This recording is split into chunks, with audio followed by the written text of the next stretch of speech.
ఇదే పెద్ద మనిషి ఎంతగా దిగజారిపోయాడు అనంటే ఈ మధ్య కాలంలోనే గత 3 రోజులుగా అవ్వాతాతలు పడతా ఉన్న బాధలన్నీ మీకు అందరికీ కనిపిస్తా ఉన్నాయి.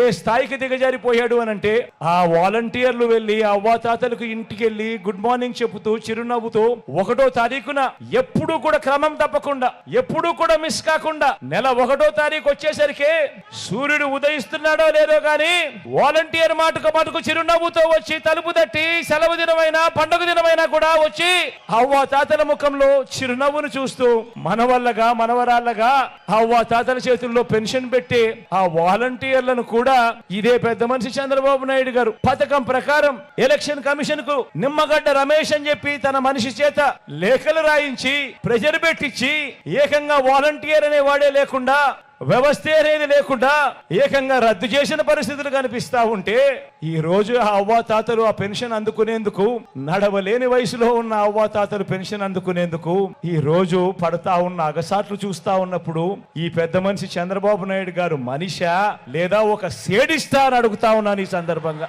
నిజంగా ఆలోచన చేయమని అడుగుతా ఉన్నా. ఇలాంటి వ్యక్తికి మనము ఓటు వేయడం ధర్మమేనా అని అడుగుతా ఉన్నా. వారి మోసాల నుంచి రాష్ట్ర భవిష్యత్తును పేద భవిష్యత్తును కాపాడుకునే ఈ యుద్ధంలో మీరంతా కూడా సిద్ధమేనా అని అడుగుతా ఉన్నాను. మన రాష్ట్రం ముందు మన ప్రజల ముందు 2 ప్రత్యామ్నాయాలు ఉన్నాయి. ప్రతి ఒక్కరూ కూడా ఆలోచన చేయమని అడుగుతా ఉన్నా. ఎన్నికలు జరగనున్నాయి.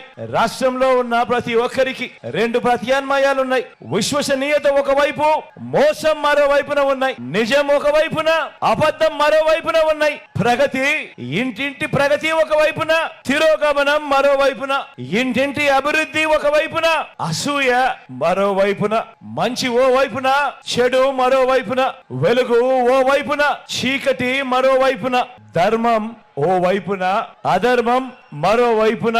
ఈ 2 ప్రత్యామ్నాయాలు ఈ రోజు రాష్ట్రంలో ఉన్న ప్రతి ఇంట్లోనూ కూడా ఆలోచన చేయాల్సిన అవసరం ఉన్న గడియలు. ప్రజలిచ్చిన అధికారాన్ని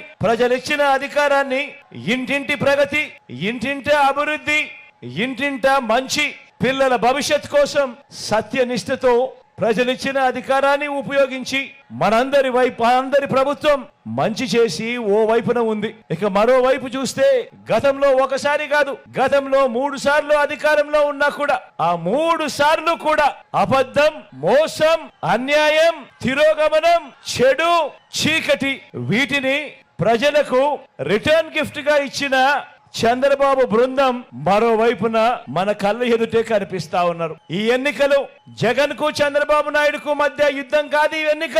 ఈ ఎన్నికలు ఒక హాబిచువల్ అఫెండర్ అంటే ప్రజలను మోసం చేయటమే అలవాటుగా పెట్టుకున్న ఓ చంద్రబాబుకు ప్రజలకు మధ్య ఈ రోజు యుద్ధం జరుగుతా ఉంది.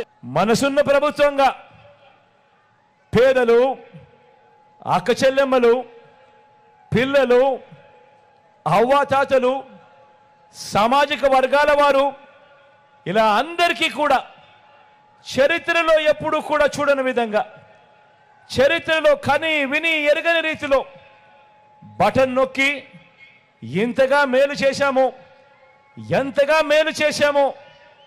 అర్థమై, మనం ఇంతగా మేలు చేశాము అన్న విషయం అర్థమై చంద్రబాబు, ఆయన కూటమి, ఆయన పొత్తుల జెండాలు, ఆయన ఎల్లో మీడియా మన ప్రభుత్వం మీద ఎంతగా అసూయ పడతా ఉన్నారు, ఎంతగా అక్కసు కక్కుతా ఉన్నారు మీరందరూ కూడా చూస్తూనే ఉన్నారు కదా.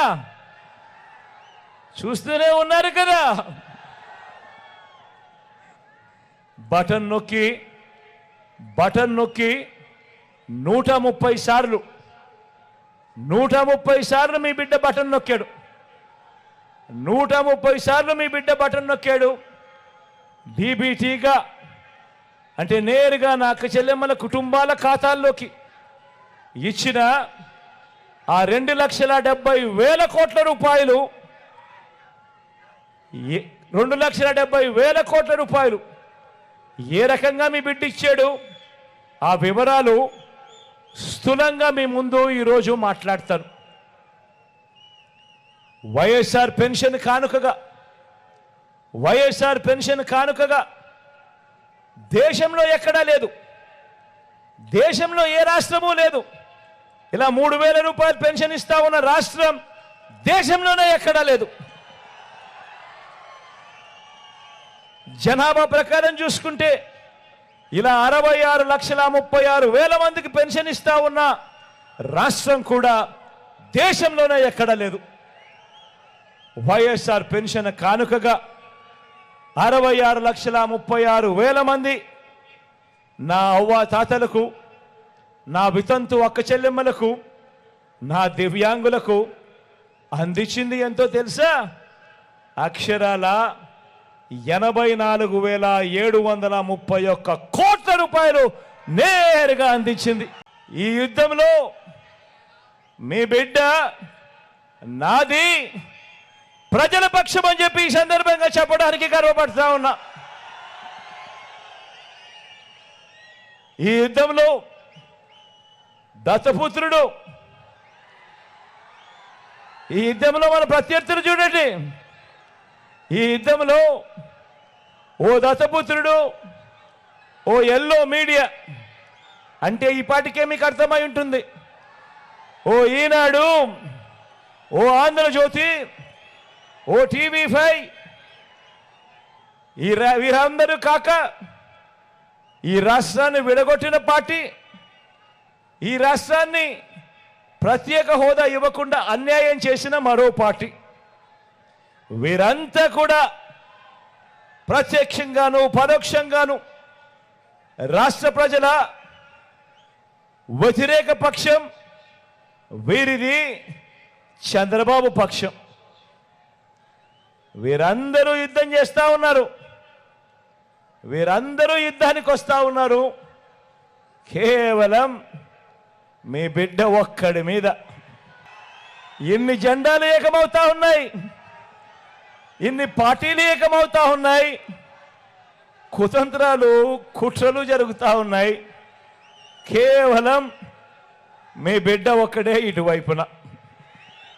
మరి మే 13న జరగబోయే ఎన్నికల సంగ్రామంలో మనందరి ప్రభుత్వానికి మద్దతు ఇవ్వడం ద్వారా, మే 13న జరగబోయే ఎన్నికల్లో మీ బిడ్డకు మీరు తోడుగా ఉండడంతో, మనందరి ప్రభుత్వానికి మద్దతు ఇవ్వడం ద్వారా పేదలు, పిల్లలు, అక్క చెల్లెమ్మలు, అవ్వ తాతలు, రైతులు, బడుగులు, బలహీన వర్గాలు, మైనారిటీలు, వృత్తి వర్గాలు వీరందరి తరపున నిలబడి వీరందరినీ రక్షించేందుకు మీరంతా సిద్ధమేనా అని అడుగుతా ఉన్నాను. Please subscribe Telugu politics.